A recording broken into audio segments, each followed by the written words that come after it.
Cannabis in cars, are we ready? That was a topic of discussion here at the car show earlier today. Now, there was a panel of people discussing cannabis when it's legal and how it will play out on our roadways. Alcohol impairment, we can correlate a breath sample, blood sample to the level of impairment.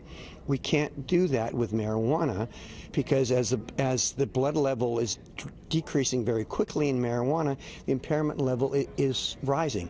So there's no way we can correlate a THC level to the level of impairment. So the way we do that for police at roadside is by having a driver stop for some driving problem. Then we do the field sobriety tests, the standardized field sobriety test. Glenn Davis is a highway safety manager from Colorado, and he says enforcement will need a plan of action to embrace this change.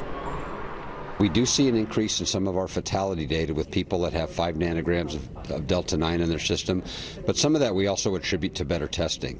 We've also found that it's important that we make a relationship with our marijuana industry. What would you say your advice is to law enforcement here in the city of Toronto and also just across Canada? My advice for law enforcement would take a look at your data systems right now. Are they adequate for what you're going to be taking on? Also get your data systems highly effective so you have a baseline.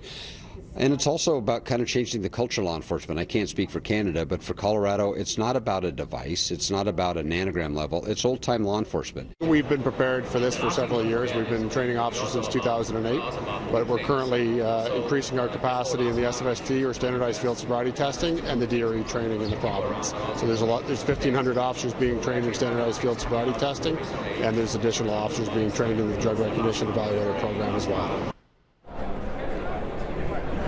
The OPP does have an exhibit set up here at the car show. You can see behind me there's a Tesla car. They don't actually have these out on the streets, but they do have one right here at the car show. And they also have this.